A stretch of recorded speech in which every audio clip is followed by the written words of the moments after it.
So good afternoon friends. ऐसा है, हम लोग देख रहे थे कंस्ट्रक्टिव डिलीवरी। हमने देखा डिलीवरी ऑफ गुड्स का मतलब होता है वॉलेंट्री ट्रांसफर ऑफ पोजेशन। अब तीन प्रकार की डिलीवरी होती है, जिसमें एक्चुअल डिलीवरी, दैट मीन्स जब हम फिजिकली हैंड ओवर कर देते हैं पोजेशन को। दूसरा, जब हम means of obtaining the possession hand over करते हैं, दैट मीन्स पोजेशन प्राप्त करने का जरिया, जैसे कि गोडाउन की चाबी दे दिया, कार की चाबी दे दिया, तो ये सब मीन्स ऑफ ऑब्टेनिंग पोजेशन में आएगा। और तीसरा कंस्ट्रक्टिव डिलीवरी, जहाँ पे बाय एक्नॉलेजमेंट डिलीवर हो जाते हैं गुड्स। सिर्फ अगर इतना बोल दिया कि मैं तुम्हारे बिहाफ पे होल्ड कर रहा हूँ, तो हम मान लेते हैं डिलीवर हो गए, and now the control has been transferred, ऐसा हम मान लेते हैं।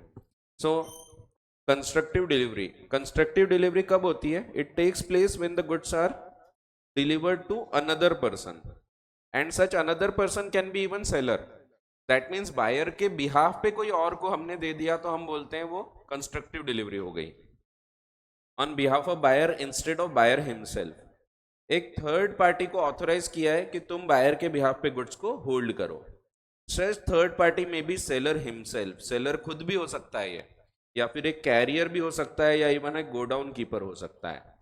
कंस्ट्रक्टिव डिलीवरी को हम एक नाम और दे सकते हैं, it is the delivery by attornment या एक्नॉलेजमेंट। एटॉर्नमेंट यानी एक्नॉलेज करना है, एग्री करना, मैं तुम्हारे लिए गुड्स होल्ड कर रहा हूं, इसको हम बोलेंगे एक्नॉलेज करना। तो डिलीवरी बाय एटॉर्नमेंट या formal acknowledgement. It involves change in the position, जिसमें हम देखेंगे पोजीशन ट्रांसफर हो गया, भले गुड्स रखे वही हैं, कस्टडी ट्रांसफर नहीं हुई। दैट मीन्स दिखेंगे कि गुड्स वहीं रखे हैं अभी भी। केक ओनरशिप ट्रांसफर हो गई, आप ओनर बन चुके हो, अब सेलर होल्ड कर रहा है आपके बिहाफ पे, पर गुड्स रखे वहीं पे है, वो केक हटा नहीं, वहीं पे रखा हुआ है। आपने बोला कि केक अभी रखो आप फ्रीजर में, हम और शॉपिंग करके आते हैं, फिर केक ले जाएंगे। तो हम मान लेंगे कि डिलीवर हो चुके आपको, और उसने वापस रख लिया, ऐसा मान लिया जाता है। भले गुड्स वहां से हटे नहीं, but now he is holding on your behalf. पहले he was holding as owner, वो खुद अपने राइट में होल्ड कर रहा था, but now he is holding on behalf of buyer, buyer के एजेंट करके अब वो होल्ड कर रहा है, and not as the owner. तो यहाँ पे डिलीवरी हो गई। It involves change in the position, हम मान लेते हैं पोजीशन तो चेंज हो गया, without any change in the actual and visible custody, custody change नहीं हुई। दैट मीन्स गुड्स रखे वहीं पे दिखेंगे, बट फिर भी हम मान लेंगे कि पोजीशन बदल चुका है। It takes place when the person in possession of goods acknowledges, जिसके पास पोजीशन है वो एक्नॉलेज कर देता है that he holds the goods on behalf of and at the disposal of buyer. तो ऑन बिहाफ ऑफ बायर वो hold कर रहा है, जब वो ये बोल देगा तो हम मान लेते हैं डिलीवरी हो चुकी है। Constructive delivery takes place in the following cases, तीन प्रकार से हो सकती है। पहला, when the seller who is in possession of goods, seller के पोजीशन में गुड्स थे, agrees to hold them on behalf of buyer, वो बायर के बिहाफ पे होल्ड करने को तैयार हो गया। सो वही बेस्ट एग्जांपल है हल्दीराम वाला केक। ठीक है, तो यहाँ पे आप केक वाला एग्जांपल ध्यान रख सकते हैं, जिसमें सेलर के पास गुड्स थे, बट पहले he was holding as the owner, now he is holding as the bailee या agent of the buyer, buyer के बिहाफ पे होल्ड कर रहा है। जैसे उसने एग्री किया मैं तुम्हारे लिए गुड्स होल्ड करता हूं, हम मान लेंगे ओनरशिप भी ट्रांसफर और डिलीवर भी हो चुके हैं। भले फिजिकल डिलीवरी आगे चल के होगी, बट अभी ही हम मान लेते हैं कि गुड्स डिलीवर हो चुके हैं।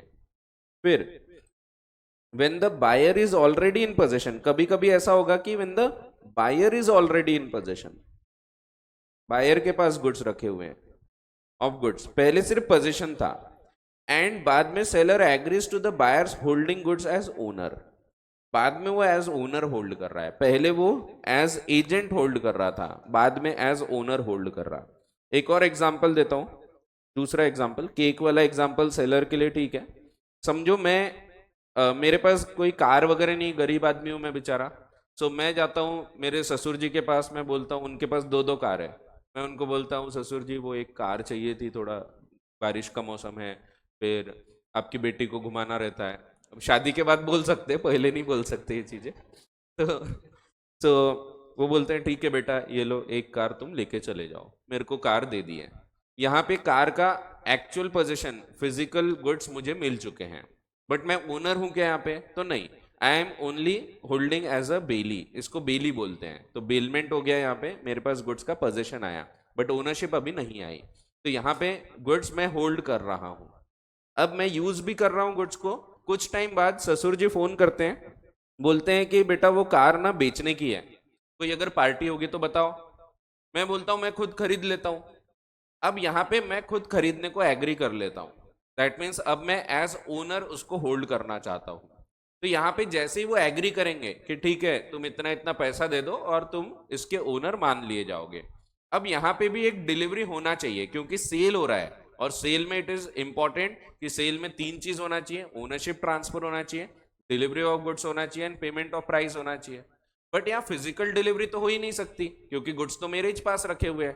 तो यहां भी डिलीवरी कैसे होगी, तो बाय एक्नॉलेजमेंट। जैसे ही अब वो एग्री करेंगे कि आज से तुम इसके ओनर हो गए, तो वहां पे डिलीवरी हो गई ऐसा मान लिया जाएगा। तो यहाँ एक्चुअल डिलीवरी पहले हो चुकी है, बट कंस्ट्रक्टिव डिलीवरी होगी बाद में, जिसमें पहले मैं होल्ड कर रहा था on behalf of seller, I was not holding as owner.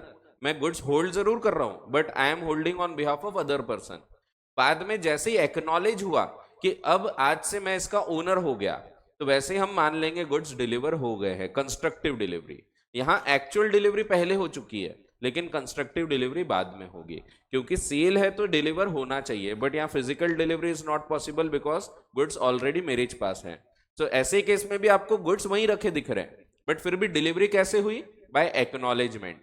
और कंस्ट्रक्टिव डिलीवरी को डिफाइन ही हम ऐसा करते हैं जहां पे डिलीवरी होती है बाय एक्नॉलेजमेंट। अगर एक्नॉलेज करके डिलीवर हो रही है तो इट इज कंस्ट्रक्टिव डिलीवरी। तो ये एक एग्जांपल आप ध्यान रख सकते हैं जहां बायर के पास गुड्स थे, अभी भी उसी के पास है, लेकिन पहले वो होल्ड कर रहा था on behalf of seller, seller के बिहाफ पे, अब होल्ड कर रहा है एज ओनर। तो जैसे ही वो एज ओनर होल्ड कर रहा है तो वहां पे डिलीवर हो गया ऐसा हम मान लेंगे। यहां पे भी आप एग्जाम्पल ध्यान रख सकते हैं, ससुर जी वाला कार, ससुर जी। अब लिखना है कुछ तो लिख लो, शर्मा जी लिख लो, नहीं तो मेरा एग्जाम्पल है ऐसा करके ध्यान रहेगा आपको। आप अपने ससुर जी का नाम लिखोगे तो घर पे गालियां पड़ेगी।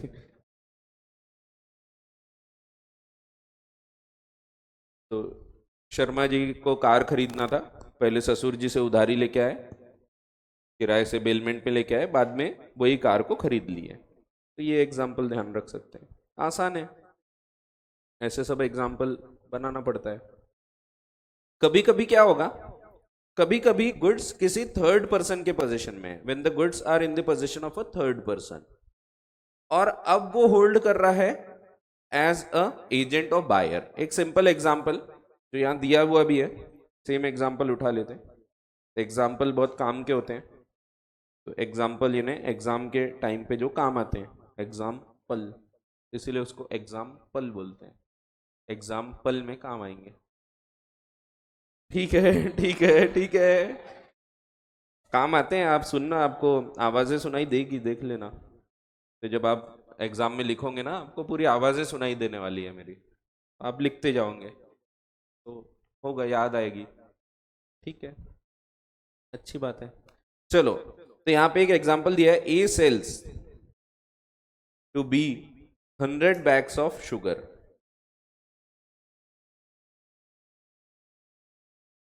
तो शुगर, शक्कर बेच रहा है वो, शुगर यानी वो कॉस्मेटिक्स नहीं, वो भी होते हैं, तो मेरे को बाद में पता लगे अच्छा ये भी शुगर है।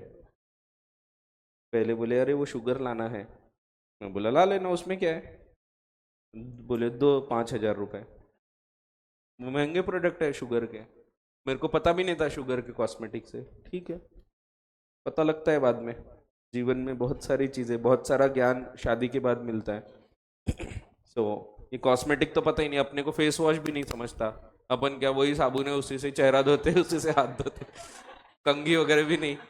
हाँ, कंघी ऐसे ऐसे बाल की है, चले, बहुत सारी चीजें बाद में इंसान बनते हैं हम। ठीक है, हाँ, अब उतना डिसिप्लिन नहीं है ना अपना, क्या ठीक है चल रही है जिंदगी, बाद में डिसिप्लिन लाना पड़ता है फिर।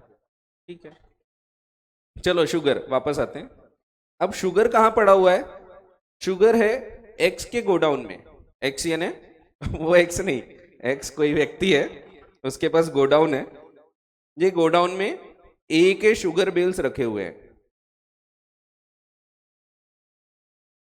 तो ए सेलर है, बी सेली है, अरे सेली नहीं बायर है, एक्स एक्स एक्स है, एक्स थर्ड पर्सन है, एक्स हमेशा थर्ड पर्सन होती है, एक्स है ना, थर्ड हो गई हो, ठीक है चलो।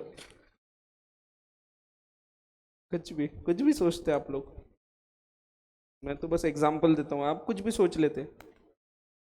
आप बोलेंगे सर आप ही सोचते, आप ही बोलते, हमारे ऊपर ढकेल देते, ठीक है। अब ये गोडाउन में यहाँ पे रखे हुए हैं शुगर, ठीक है, शुगर है। अब मैं इसको गुड्स बेच देता हूं, इससे पैसा ले लेता हूं और इसको बोल देता हूं कि भैया देखो शुगर जो है ना एक्स के गोडाउन में रखे हुए हैं। अब एक्स हम दोनों के पहचान का है, तो हम लोग यहाँ तुरंत उससे बात करते हैं, फोन करते हैं। मैं बोलता हूँ कि भैया वो गुड्स 100 बैग है, 100 bag of sugar, mister B आएंगे, बी को हैंड ओवर कर देना। बी भी बोल देता है उसको कि तुम मेरे बिहाफ पे गुड्स निकाल के रखो। जैसे ही एक्स एग्री करेगा कि मैं गुड्स होल्ड कर रहा हूं बी के बिहाफ पे, हम मान लेंगे गुड्स की डिलीवरी कंप्लीट हो गई। अभी तक के वो किसके बिहाफ पे होल्ड कर रहा था, पहले वो होल्ड कर रहा था ऑन बिहाफ ऑफ ए। जैसे ही वो एक्नॉलेज कर देता है कि he holds on behalf of B buyer, तो वैसे ही हम मान लेंगे कंस्ट्रक्टिव डिलीवरी हो गई। तो यहां पे भी गुड्स आपको दिखेगा वहीं रखे हैं जहां रखे हुए थे, लेकिन फिर भी हम मान लेते हैं डिलीवर हो चुके हैं। हाँ, कल चलकर एक्चुअल डिलीवरी होगी, कल चलकर वो एक्चुअल में जाके गुड्स लेके आ जाएगा, लेकिन अभी ही हम मान लेंगे ओनरशिप भी ट्रांसफर हो गई और गुड्स डिलीवर भी हो चुके हैं, तो ऐसा हम मान लेते हैं। यहां पे भी डिलीवरी कैसे हो रही है, बाय एक्नॉलेजमेंट। जैसे ही वो ये एक्नॉलेज कर रहा है कि मैं अब बी के बिहाफ पे होल्ड कर रहा हूं, पहले he was holding on behalf of A, now he is holding on behalf of B, जैसे उसने एक्नॉलेज किया तो डिलीवरी कंप्लीट हो गई, ठीक है।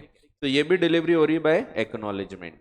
सो when the goods are in the position of a third person, for example a warehouse man, carrier और other bailee, who acknowledges, again वो एक्नॉलेज कर दे रहा है, who acknowledges to hold them on behalf of buyer.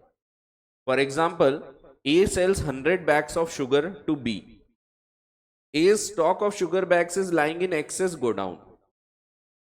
A issues a delivery order to X asking him to deliver it to B or his order 100 bags.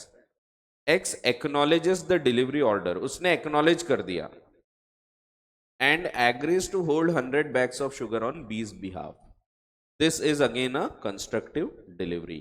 Even though the goods still continue to be in X's position, अभी भी X के पास ही रखे हैं goods, but हम मान लेते हैं deliver हो चुके हैं, ठीक है। तो 3 केस बताए गए आपको, जब सेलर के पास गुड्स थे अभी भी वहीं रखे हैं बट हम मान लेते हैं डिलीवर हो गए, केक वाला एग्जाम्पल। दूसरा, जब बायर के पास गुड्स थे अभी भी उसी के पास हैं बट हम मान लेंगे डिलीवर हो गया, ठीक है, जिसमें ससुर जी वाला एग्जाम्पल हो गया। तीसरा, जिसमें थर्ड पर्सन के पास गुड्स रखे हैं अभी भी वहीं रखे हैं लेकिन हम मान लेंगे डिलीवर हो गए, जैसे ही वो एक्नॉलेज करेगा कि मैं तुम्हारे बिहाफ पे होल्ड कर रहा हूं, बी के बिहाफ पे होल्ड कर रहा हूं। तो ये तीनों केस हो जाते हैं कंस्ट्रक्टिव डिलीवरी के। इस पे और डिटेल में अब हम आगे डिस्कशन करेंगे, इससे और भी कुछ पॉइंट्स कनेक्ट होते हैं। तो ये डिलीवरी, कंस्ट्रक्टिव डिलीवरी एक इंपॉर्टेंट पॉइंट है जो आपको बहुत आगे तक के काम आएगा, सिर्फ यहाँ पे नहीं, ये आपको अगेन सीए फाउंडेशन, इंटर और फाइनल लेवल पे भी काम आएगा कंस्ट्रक्टिव डिलीवरी, ठीक है। बहुत जगह ये आपको देखने को मिलेगा, इवन आगे चल के आप टैक्सेशन वगैरह में भी इस प्रकार की चीजें देखोगे। सो कंस्ट्रक्टिव मींस इम्प्लाइड, जहां पे गुड्स जा नहीं रहे वहीं रखे हैं बट फिर भी हम मान लेते हैं कि डिलीवर हो चुके हैं, तो ऐसा है। अब डिलीवरी ऑफ गुड्स का मतलब क्या है, तो ये तो हमने समझ लिया, इससे रिलेटेड रूल्स बताए गए हैं कि कैसे क्या डिलीवर होना चाहिए। सो एक एक करके इन रूल्स को हम समझते हैं। यहां तक कोई डाउट है तो आप पूछ लो। हाँ,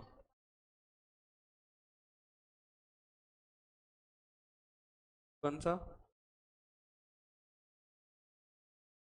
हाँ, वहां पे डिलीवर नहीं हुआ, डिलीवर कब होगा, कंस्ट्रक्टिव डिलीवरी सब सिर्फ तब होगी जब वो एक्नॉलेज करेगा मैं तुम्हारे बिहाफ पे होल्ड कर रहा हूं। अगर वो ऐसा एक्नॉलेज नहीं करता, गुड्स यहीं रखे हैं, तो वहां पे फिर डिलीवरी नहीं हुई।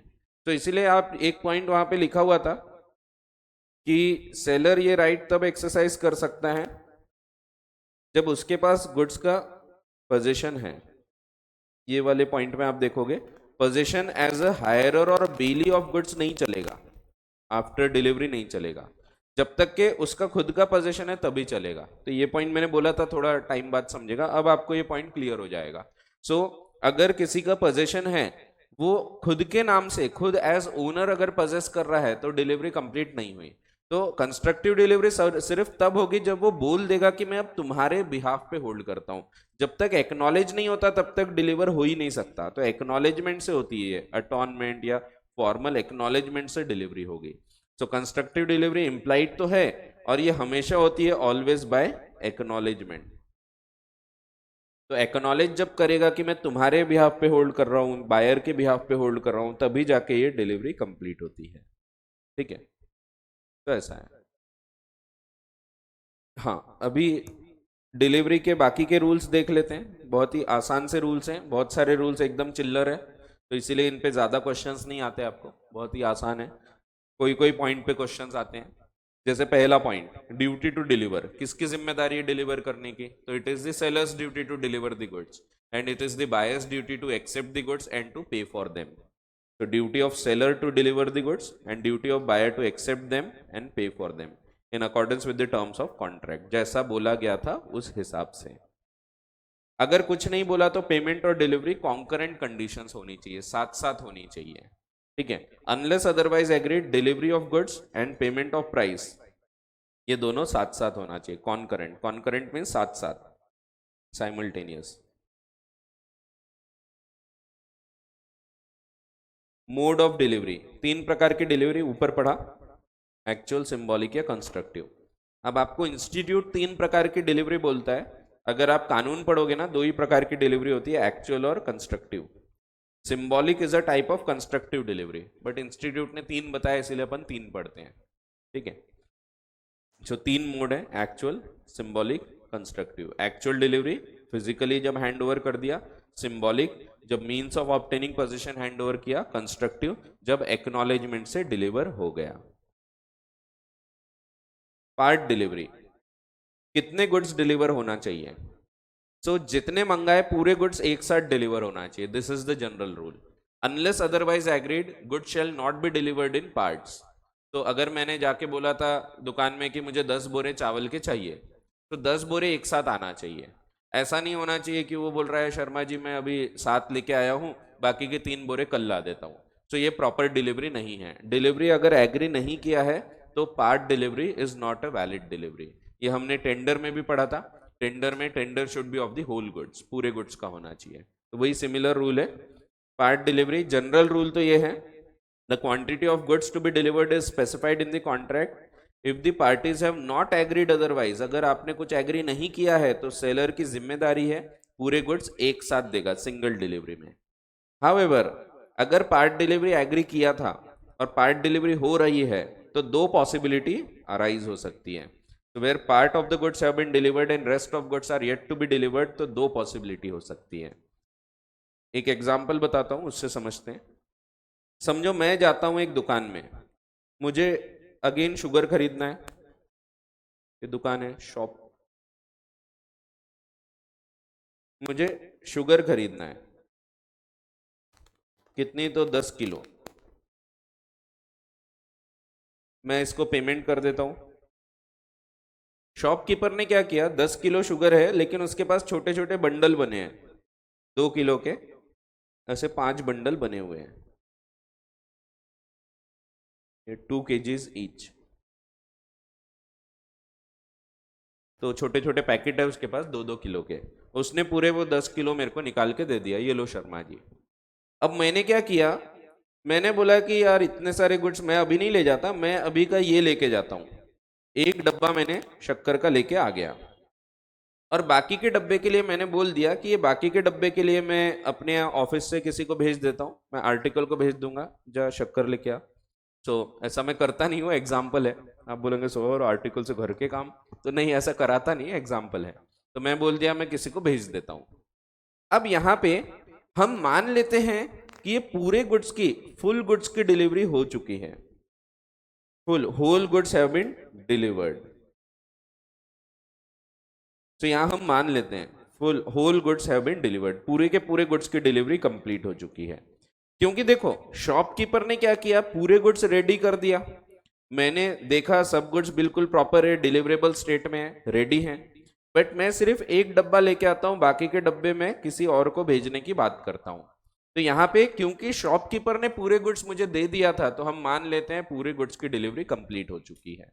तो वही चीज लिखा है, where the part delivery is made in progress of the whole, वो पूरे गुड्स देना चाह रहा था बट मैंने सिर्फ पार्ट लेके आया, then it is treated as delivery of the whole and the ownership of whole of the quantity is transferred to the buyer. तो यहां बायर को पूरे गुड्स की ओनरशिप मिल जाती है। पर समझो इसी में थोड़ा सा हम नाटकीय रूपांतर करते हैं। मैं हूं, सेलर है, शॉपकीपर, मैं शक्कर खरीदने जाता हूं, अगेन वही 10 किलो शुगर, पैसा पे कर देता हूं। अब इसने क्या किया, इसने मुझे बोला शर्मा जी देखो अभी मेरे पास ना 2 किलो यहां पे रखा हुआ है, बाकी का मैं 8 किलो आपको बाद में गोडाउन से मंगा के देता हूँ। 8 केजी गोडाउन में रखे हुए हैं, मैं वहां से मंगा के रखता हूँ, आपको थोड़ी देर में दे दूंगा। मैं एग्री करता हूँ कि ठीक है मैं 2 किलो अभी का ले जाता हूँ। अगर मैं यहाँ पे ये 2 किलो लेके आ रहा हूँ तो यहाँ पे सिर्फ 2 किलो की डिलीवरी कंप्लीट हुई है, बाकी के 8 किलो की डिलीवरी अभी होने की बाकी है। तो यहाँ पे सिर्फ इसको हम पार्ट डिलीवरी मानेंगे, part delivery has been completed एंड बाकी के 8 किलो अभी देने बचे हुए हैं। तो बाकी के 8 किलो उसने अभी तक रेडी नहीं किया, उसने बोला मैं गोडाउन से मंगा के देता हूं। तो यहाँ पे 10 किलो पूरी ओनरशिप भी ट्रांसफर नहीं होती और पूरे की डिलीवरी भी नहीं हुई। ओनरशिप क्यों ट्रांसफर नहीं हुई, क्योंकि बाकी के 8 किलो अभी डिलीवरेबल स्टेट में ही नहीं है, वो तो कहीं रखे हुए हैं गोडाउन में। तो गोडाउन से लेके आएगा और वो मुझे फोन करके बताएगा शर्मा जी गुड्स रेडी है ले जाओ, तब जाके ओनरशिप ट्रांसफर होगी। तो यहाँ पे भी मैं 2 किलो लेके आ रहा हूं बट यहाँ सिर्फ 2 किलो की ही डिलीवरी हुई, यहाँ भी 2 किलो लेके आया बट यहाँ पे पूरे की डिलीवरी हो गई, बिकॉज यहाँ पे जो डिलीवर हो रहा था it was made in progress of the whole, वो पूरे गुड्स दे चुका है, मैं सिर्फ एक पार्ट लेके आ रहा हूं। और दूसरे वाले में where the part delivery is made with the intention of separating it from the whole, then it is not treated as delivery of the whole, since each part of delivery is intended to be treated as separate delivery. In such a case, even ownership नहीं transfer होगी, ownership of whole quantity is not passed to the buyer. तो यहाँ पूरी ownership भी नहीं मिलती, पूरी delivery भी कंप्लीट नहीं होती। एक एक्चुअल केस हुआ था इसमें, हॉमंड वर्सेस एंडरसन का, सिमिलर पॉइंट का ही है। इसमें क्या हुआ था, एक वॉर्फ इंजर होता है, वॉर्फ पे गुड्स रखे हुए होते हैं, वॉर्फ बताया था मैंने आपको, ऊपर बना देता हूं यहाँ पे, आप अलग से कॉपी में बना सकते हैं। यहाँ पे गुड्स रखे हुए हैं, यहाँ पे एक वार्फ इंजर है,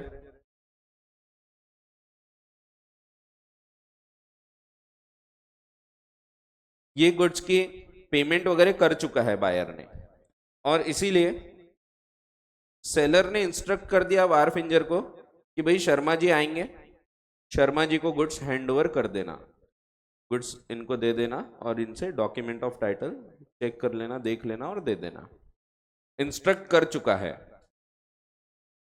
मैं गया, जाके मैंने पूरे गुड्स को चेक किया, पूरे गुड्स प्रॉपर थे, मैंने उसका वेट वगैरह निकाल लिया, बराबर जितने भेजे थे प्रॉपर गुड्स आ चुके हैं। बट मैंने यहाँ पे वार्फ इंजर को बोला कि भैया देखो मैं अभी तो सिर्फ इतने गुड्स लेके जा रहा हूँ, बाकी के गुड्स मैं बाद में लेके चले जाऊंगा या मैं किसी को भेज दूंगा।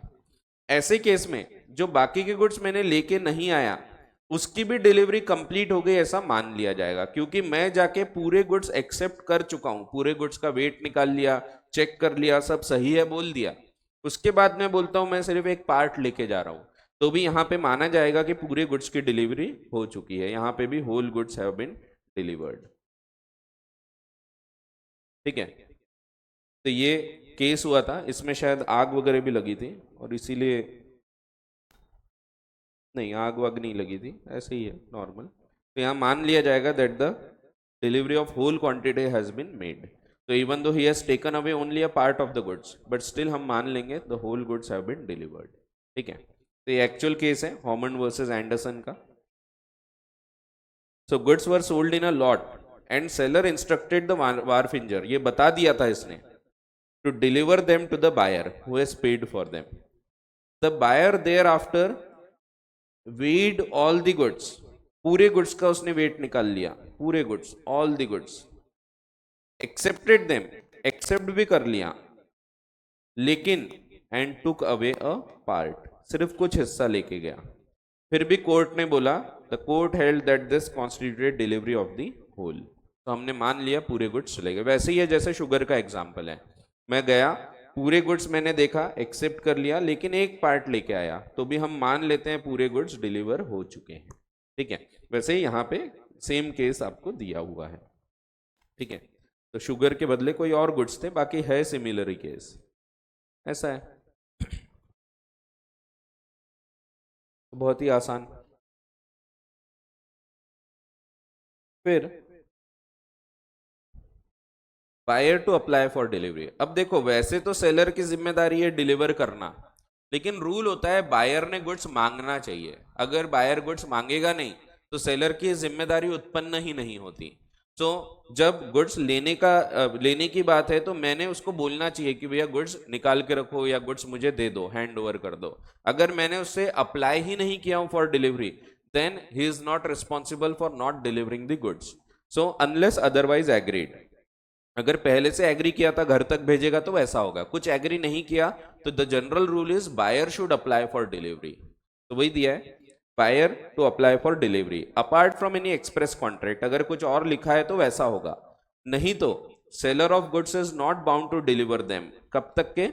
Until the buyer applies for delivery. तो पहले बायर ने अप्लाई करना चाहिए, तब जाके सेलर की जिम्मेदारी उत्पन्न होती है। अगर बायर ने गुड्स मांगा ही नहीं था तो he can not take action on seller कि भैया तुमने गुड्स भेजे नहीं। So where the buyer has no cause of action against the seller if he has not applied for delivery. No cause of action means he can not take action. It may be noted that here that this provision is intended for the benefit of seller. तो seller को protect करता है provision, जब तक buyer ने मांगा नहीं he is not bound to send the goods. हाँ, लेकिन कभी वो खुद से दे भी सकता है, उसने बोला चलो ठीक है उन्होंने मांगा नहीं अपन भेज देते, तो वैसा भी हो सकता है।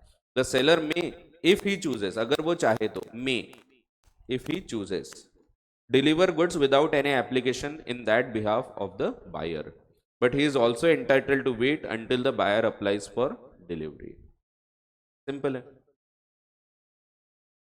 अगला पॉइंट है प्लेस ऑफ डिलीवरी क्या होना चाहिए। सो मैंने आपको बताया था कि यहाँ पे गुड्स ट्रांसफर कब हो जाते हैं, ओनरशिप कब ट्रांसफर हो जाती है। तो जब सेलर ने गुड्स को रेडी कर दिया, डिलीवरेबल स्टेट में आ गए, तो डिलीवरेबल स्टेट में गुड्स यहां पे आ चुके हैं।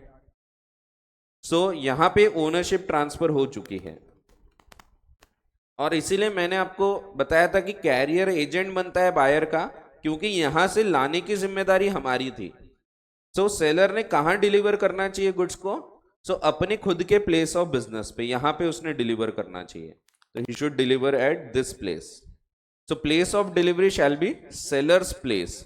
यहां से गुड्स लाने की जिम्मेदारी हमारी होती है। हम जब मार्केट से भी कोई चीज खरीद के लाते हैं, आप जाते हैं डी मार्ट, तो डी मार्ट वाले घर नहीं भेजेंगे, आपको जाके वहां से लेके आना पड़ता है। आप कार खरीदते हैं, आपको जाके फैक्ट्री से या जहां भी उनका शोरूम है वहां से लाना पड़ता है। वो बात और है, कई बार वो लोग जैसे टीवी है घर पे पहुंचा देते हैं, लेकिन जनरल रूल है कि हमने गुड्स वहां से लेके आना चाहिए। ठीक है, तो place of delivery shall be the sellers place. अगर फ्यूचर गुड्स हैं तो जहां पे वो बनेंगे यानी फैक्ट्री वगैरह, वहां से लाने की हमारी जिम्मेदारी। अगर कुछ एग्री नहीं किया है तो, अगर कुछ और एग्री किया है, वो बोल रहा है कि हम शोरूम तक ला देंगे वहां से ले जाना, तो वैसा होगा। ठीक है, सो प्लेस ऑफ डिलीवरी क्या होती है? Seller's place. तो this should be the place of delivery.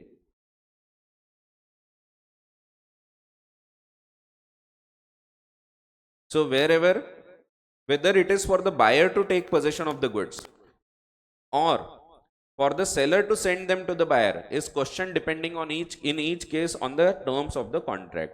अगर कुछ एग्री नहीं किया तो फॉलोइंग रूल शैल अप्लाई।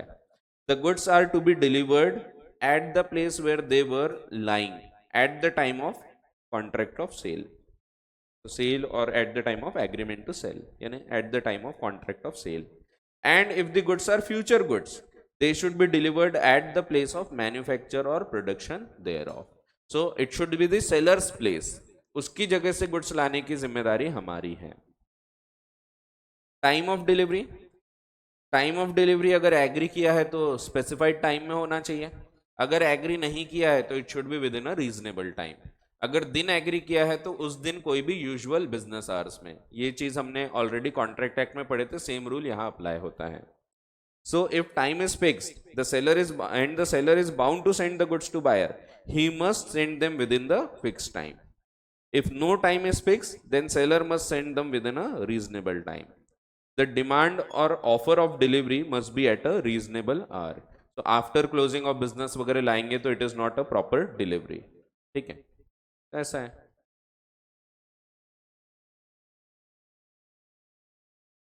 फिर गुड्स अगर किसी थर्ड पर्सन के पोजीशन में है तो कैसे डिलीवर होंगे? वही ऊपर जो एग्जांपल देखे हमने एक्स के गोडाउन वाला.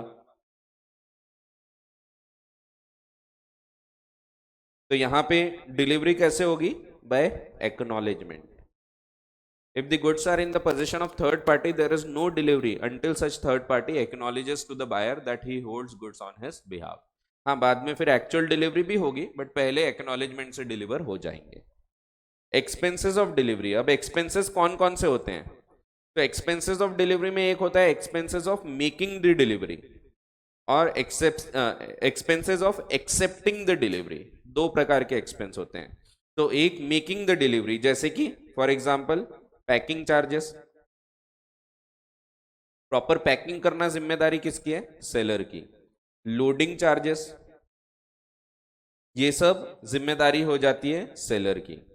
एक बार गुड्स डिलीवरेबल स्टेट में आ गए, रेडी हो गए, ओनरशिप ट्रांसफर हो गई, इसके बाद की पूरी जिम्मेदारी अब हो जाती है बायर की.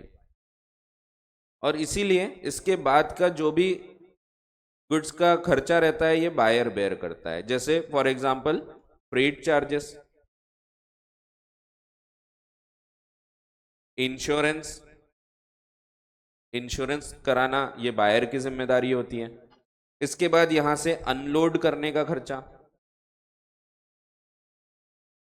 ये सब खर्चे बायर बेयर करेगा.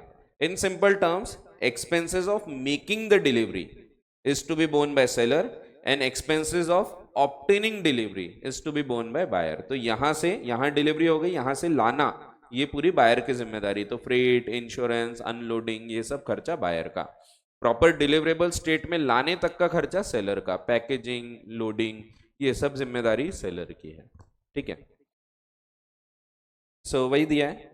Unless otherwise agreed, expenses of making delivery are borne by the seller and expenses of obtaining delivery are borne by the buyer. Simple है. फिर डिलीवरी इन रॉन्ग क्वांटिटीज, ये भी आसान है. ये सब एकदम जनरल वाले पॉइंट्स हैं, बहुत ही इजी वाले पॉइंट्स हैं. इन पे बहुत ज्यादा क्वेश्चंस नहीं आते हैं क्योंकि बहुत ही चिल्लर पॉइंट्स हैं. इसमें ज्यादातर पॉइंट तो सेल्फ एक्सप्लेनेटरी है, कुछ कुछ पॉइंट्स नए हैं, बाकी ज्यादातर सेल्फ एक्सप्लेनेटरी है. जैसे गलत अगर क्वांटिटी में दे दिया तो क्या कर सकते हैं? या तो कैंसिल कर दो या एक्सेप्ट कर लो. अगर एक्सेप्ट करोगे तो जितना एक्सेप्ट करोगे उतना का पैसा देना पड़ेगा. ठीक है, लेकिन आप पूरा भी कैंसिल कर सकते हैं रॉन्ग क्वांटिटी में. हाँ, थोड़ा एक आध पॉइंट इलॉजिकल लगता है. अगर उसने ज्यादा भी गुड्स लाया तो भी हम पूरा वापस ले जाने बोल सकते हैं. हमने मंगाए थे 10 बोरे चावल, उसने 15 लेके आया, हम बोलेंगे पूरा वापस ले जाओ, क्योंकि उससे रिलेटेड बाकी खर्चे भी होते हैं. तो इसलिए ये राइट भी दिया गया है. ठीक है, जनरली ये राइट एक्सरसाइज करते नहीं, बट राइट ये भी दिया है. तो डिलीवरी ऑफ रॉन्ग क्वांटिटीज, अगर रॉन्ग क्वांटिटी में गुड्स दिया है तो क्या होगा? तो again subject to any other special agreement या usage of trade course of dealing, following rule shall apply. कुछ और एग्री किया है तो वैसा होगा, नहीं तो ये रूल लगेंगे.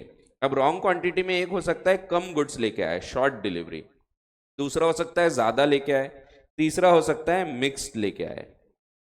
सो if the seller delivers to buyer a quantity less than he contracted to sell, the buyer may either reject the goods और एक्सेप्ट द गुड्स. तो दोनों राइट है, वो कैंसिल भी कर सकता है और एक्सेप्ट भी कर सकता है. अगर एक्सेप्ट करेगा तो जितना एक्सेप्ट किया उसका पैसा पे करना पड़ेगा.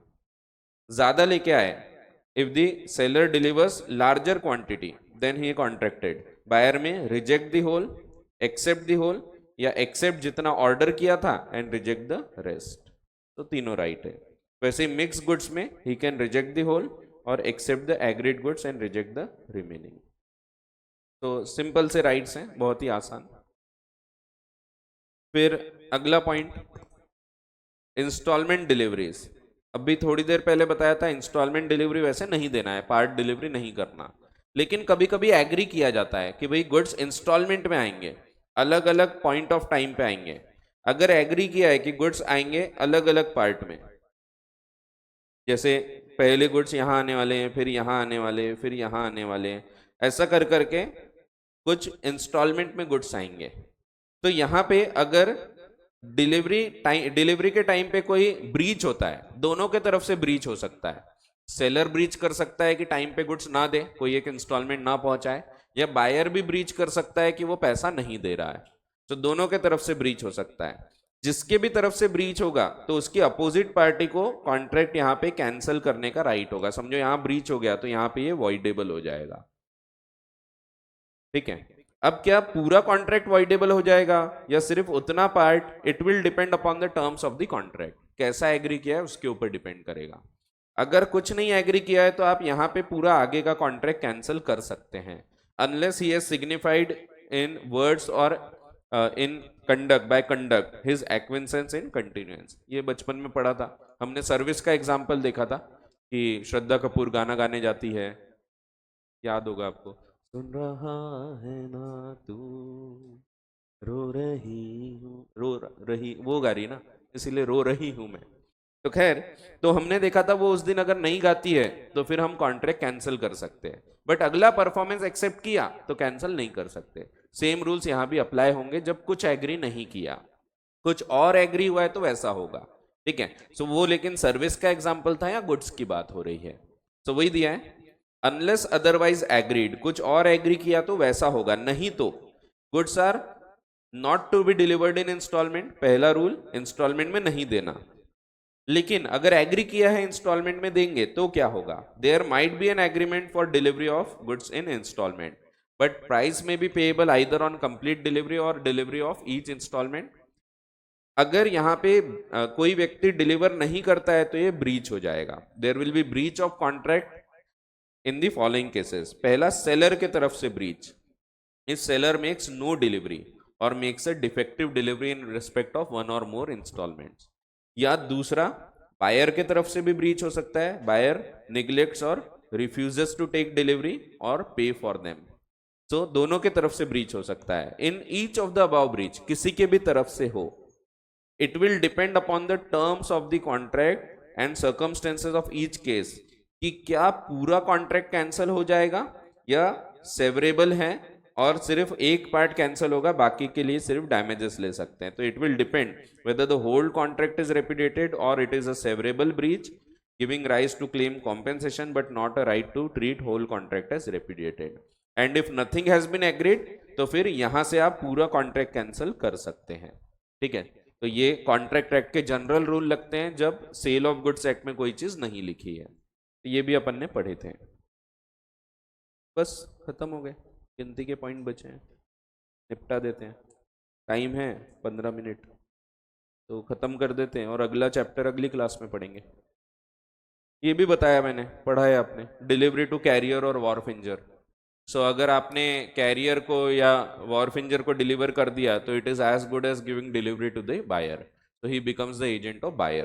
तो मैंने बताया था आपको, जैसे कि ये सेलर है, एक कॉन्ट्रैक्ट ऑफ सेल है, एक सेलर होता है, एक बायर होता है, जब दोनों मिलते हैं तो कॉन्ट्रैक्ट होता है। अरे कॉन्ट्रैक्ट होता है कुछ भी। अब सेलर खुद गुड्स तो लेके नहीं जाएगा, उसने क्या किया, अपने ट्रक ड्राइवर है सनी पाजी, सनी पाजी को गुड्स हैंड ओवर कर दिया। तो कैरियर क्या हो जाएगा? Carrier will become the agent of buyer. Carrier ये एजेंट ऑफ बायर है, ये जनरल रूल है। अगर राइट ऑफ डिस्पोजल रिजर्व नहीं किया तो he will become the agent of buyer.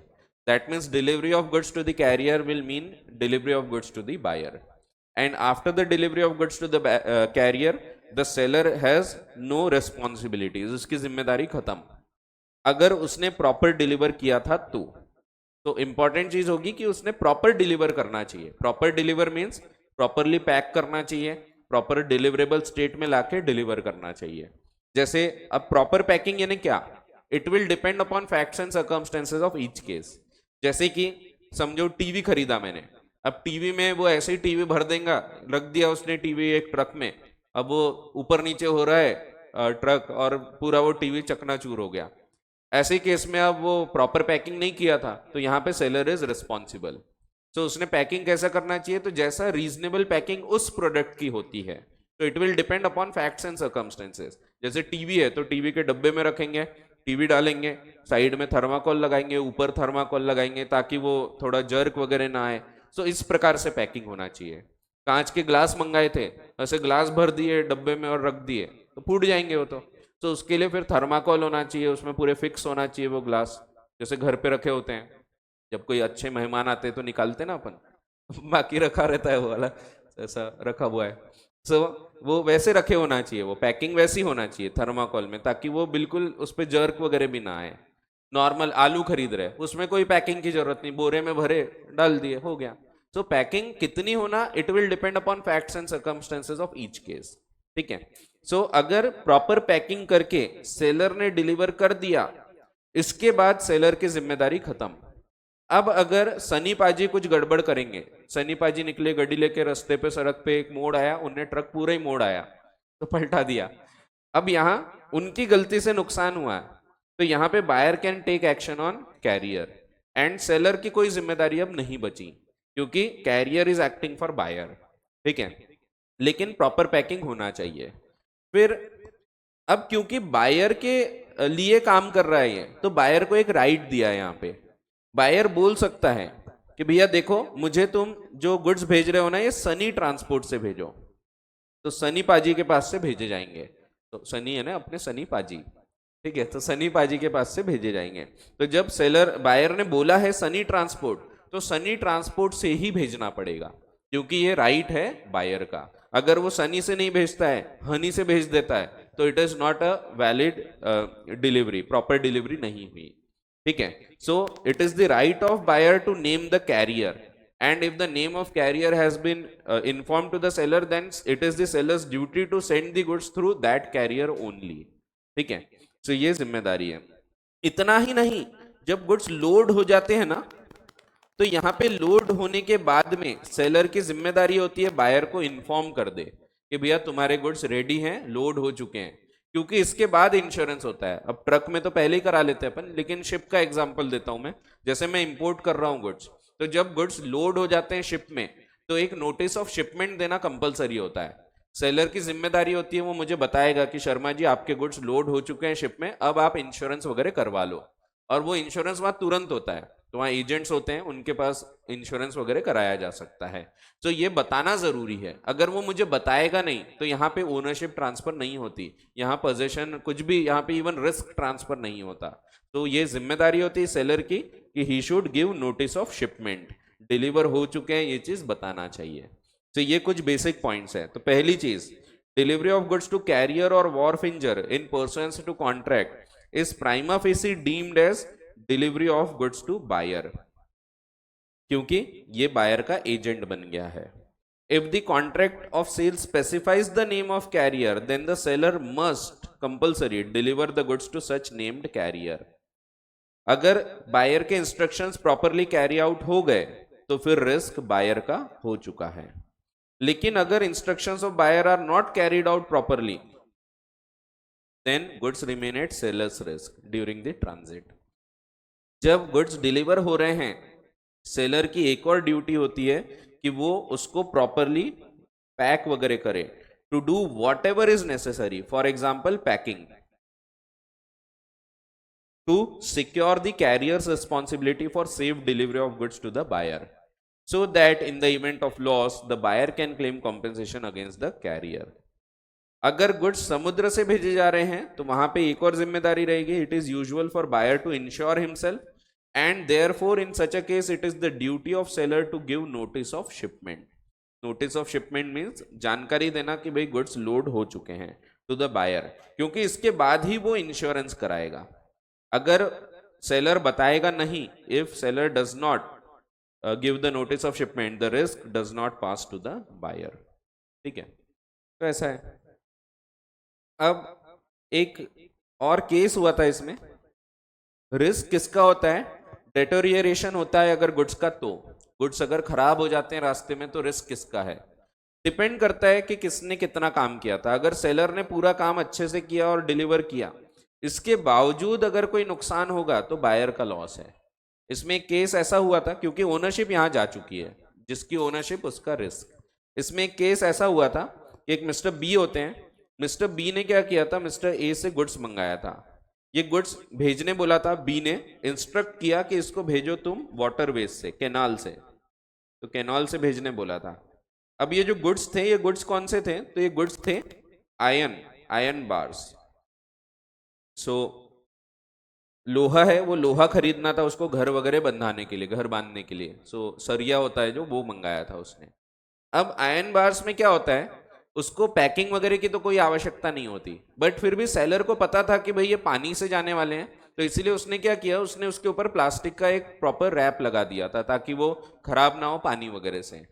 अब समुद्र की जर्नी बहुत स्लो होती है, समुद्र या पानी की जर्नी स्लो होती है, धीरे जाते हैं गुड्स। सो इसने गुड्स भेज दिया, लेकिन जब बी के पास पहुंचे तो इसमें जंग लग चुका था। अब जंग लग गया तो बी बोलता है इट इज नॉट मर्चेंटेबल। आपका एक कंडीशन थी, इंप्लाइड कंडीशन ऑफ मर्चेंटेबिलिटी। बी बोलता है मर्चेंटेबल नहीं है तो मैं गुड्स नहीं रखूंगा, वापस ले जाओ। कोर्ट में केस गया, कोर्ट ने बोला कि जो नुकसान हुआ है, जो जंग लगा है, ये जंग अनअवॉइडेबल है। ये जंग इसकी गलती से नहीं लगा, इसने प्रॉपर पैक किया, बट क्योंकि जो पानी से गुड्स जाते हैं ना, तो सिर्फ पानी गिरने से खराब होंगे ऐसा नहीं होता, उसमें पानी की नमी होती है, मॉइस्चर होता है पूरे जर्नी में, वो मॉइस्चर तो कहीं से भी चला जाएगा। अब वो मॉइस्चर के कारण नुकसान हुआ, और वो नुकसान इतना था जो अवॉइड नहीं किया जा सकता। It was necessarily incidental to the course of transit. तो उतना नुकसान अगर हुआ है कि ट्रांजिट में इट इज अनअवॉइडेबल, तो that loss should be borne by buyer. तो ये चीज कोर्ट ने भी बोला। तो ये एक्चुअल केस पे आधारित है। A sold to B certain quantity of hoop iron which was to be sent by canal at the request of B. B ने बोला था कैनाल से भेजो, इसीलिए वैसा भेजा। It was rusted before it reach the buyer. The sting was however not more than what was necessarily incidental to the transmission. It was held, court ने बोला, that B was bound to accept the goods. So जो भी deterioration होता है of the goods in transit, उसकी जिम्मेदारी होती है बायर की। तो when the seller agrees to deliver the goods to buyer at a place other than the place where they are when sold, तो the merchantable quality may be affected due to transit. ऐसे case में अगर कोई भी risk होगा जो necessarily incident to the course of transit है, it shall be borne by the buyer unless otherwise agreed. ठीक है, सिंपल है, बस 3 पॉइंट। थोड़ा बोर वाला होगा ये, थोड़ा आपको बोर लग रहा होगा, वो बोरियत वाला है, इसमें सब जनरल पॉइंट्स है क्योंकि। सो आप बोलोगे नहीं, बट मेरे को पता है कौन सा पार्ट बोरिंग है कौन सा इंटरेस्टिंग है। ठीक है, तो ये बोरिंग है, थोड़ा होता है कभी कभी, एक आध बीच बीच में बोरिंग आते हैं क्लास। ठीक है, फिर भी मैं ट्राई करता हूँ कुछ ना कुछ जोक मार के इंटरेस्टिंग बनाना। तो मैं इतना बोरिंग नहीं हूँ ना, क्योंकि कुछ लोग बहुत ही बोरिंग होते हैं, इतने बोरिंग होते हैं ऐसे हाथ हिलाओ तो मुंह से पानी आएगा। बोरिंग नहीं समझा, हैंडपंप बोरिंग। ठीक है, बहुत ही हो गया। तो चलो ठीक है, वापस आते हैं। तो कोई कोई जोक ऐसे होते, जोक समझाने को फिर एक्सप्लेनेशन देना पड़ता है, बोरिंग। ठीक है, सो अब एक और बेसिक रूल है, जल्दी जल्दी देख लेते हैं क्योंकि बहुत ही बेसिक है। बायर को गुड्स भेज दिया तो देखने का मौका मिलना चाहिए, एग्जामिनेशन की एक अपॉर्चुनिटी मिलना चाहिए, बस वही है। So the buyer can not be said to have accepted the goods unless he had an opportunity to examine the goods. So goods को चेक कर सकता है एंड ही कैन असर्टेन कि जो गुड्स मंगाए थे वही आए कि नहीं आए, and ascertain that they are in conformity with the contract. ये सिंपल सा रूल है, बेसिक। और गुड्स अगर डिलीवर कर दिया, that does not mean buyer ने एक्सेप्ट कर लिया है। जैसे अमेजोन से आपके घर पे एक डिलीवरी का पार्सल आया, इसका ये मतलब नहीं आपने एक्सेप्ट कर लिया, क्योंकि उसके बाद टूटा फूटा आया, अगर आपने खोले देखे टूटा फूटा है तो यू कैन रिजेक्ट इट। सो अगर टर्म्स में कुछ नहीं लिखा है तो अगर घर पे पहुंचा दिए इसका ये मतलब नहीं डिलीवरी एक्सेप्ट हो गई। जब डिलीवरी एक्सेप्ट करेगा, बायर खुद बताएगा कि मैं एक्सेप्ट कर रहा हूं, तब जाके डिलीवरी एक्सेप्ट होती है। या फिर वो ऐसा कुछ कार्य करेगा जो ओनरशिप दर्शाता है, तब डिलीवरी एक्सेप्ट होती है, जैसे उसने आगे बेच दिया। या फिर अगर वो रिजेक्ट नहीं करता within a reasonable time, तब डिलीवरी एक्सेप्ट होती है। वही 3 रूल है जो आपने सेल ऑन अप्रूवल के केस में पढ़ा था। तो ये सिमिलर है, similar to sale on approval. So delivery of goods to buyer does not mean acceptance of goods. So delivery of goods does not amount to acceptance thereof by buyer. Buyer is deemed to have accepted the goods जब वो बता देता है, he intimates to the seller that he has accepted them, या फिर वो ऐसा कुछ कार्य करता है जो एक ओनर करता है, does any act in relation to goods which is inconsistent with ownership of seller. That means वो pledge कर रहा, रीसेल कर रहा है तब, या फिर जब एक रीजनेबल टाइम elapse हो गया and he has not informed without informing that he has rejected the goods, तब हम मान लेंगे he has accepted the goods। ठीक है, सिंपल है। अब अगर रिजेक्शन हो गया, सो यहां पे क्या हमको गुड्स वापस करना पड़ता है? डिपेंड करता है रिजेक्शन कैसा है। सो rejection of delivery by buyer, buyer ने अगर रिजेक्ट किया, जैसे गुड्स मेरे पास आ गए बट मैं बोल रहा हूं नहीं मुझे गुड्स नहीं चाहिए, वापस ले जाओ, तो यहाँ पे क्या मेरी जिम्मेदारी है वापस भेजने की, या फिर उसकी जिम्मेदारी है वो आके गुड्स वापस लेके जाएगा? सो यहाँ पे डिपेंड करता है रिजेक्शन कैसा है। अगर रिजेक्शन राइटफुल है, राइटफुल का मतलब है buyer has a right to reject the goods, क्योंकि गुड्स खराब आए, डिफेक्टिव आए, एज पर कॉन्ट्रैक्ट नहीं थे, सो ऐसे केस में buyer has a right to reject the goods.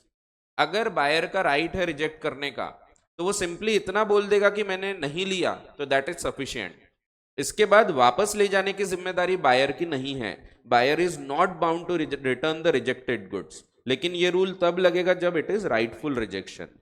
So where the goods are delivered to the buyer and he refuses to accept them, having a right so to do, उसके पास ये अधिकार है, then he is not bound to return them to the seller. It is sufficient if he intimates to the seller that he has refused to accept them. This rule applies when the rejection is rightful and there is no agreement to the contrary. But when the rejection is wrongful, when buyer गलती कर रहा है, जब breach कर रहा है, wrong rejection है, तो he does not have a right to reject, then it is his responsibility. अब अगर गुड्स वापस ले जाने का खर्चा आएगा तो बायर बेयर करेगा, क्योंकि ये ब्रीच है एक प्रकार का। ठीक है, अगर रॉन्गफुल रिजेक्शन है that means it is a breach. So liability of buyer neglecting और refusing delivery of goods, when property has passed to buyer and seller is ready and willing to deliver and request the buyer to take delivery, but buyer fails to take delivery within a reasonable time, he is liable to the seller, तो वो liable रहेगा for any loss occasioned by his neglect or refusal to take delivery, and also for any reasonable charge। अगर उसको संभाल के रखने का कोई खर्चा आ रहा है, जैसे सेलर बोल रहा है ठीक है मैं वापस ले जाता हूं, लेकिन कुछ टाइम तक उसको कहीं गोडाउन वगैरह में रखना पड़ा, तो उसका खर्चा भी बायर को देना पड़ेगा, बिकॉज ये एक प्रकार का ब्रीच है। ठीक है, सो ये रॉन्गफुल रिफ्यूजल है।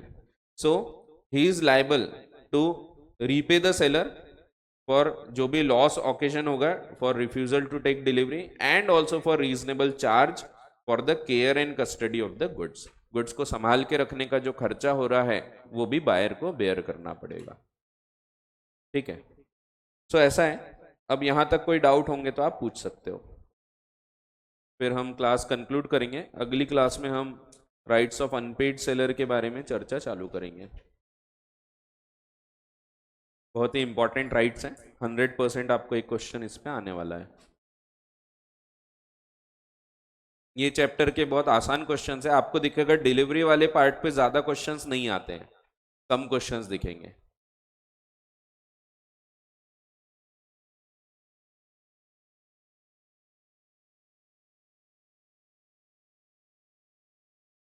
चलो सो कंक्लूड करते हैं, अपन अगली क्लास में आगे की चर्चा चालू करेंगे।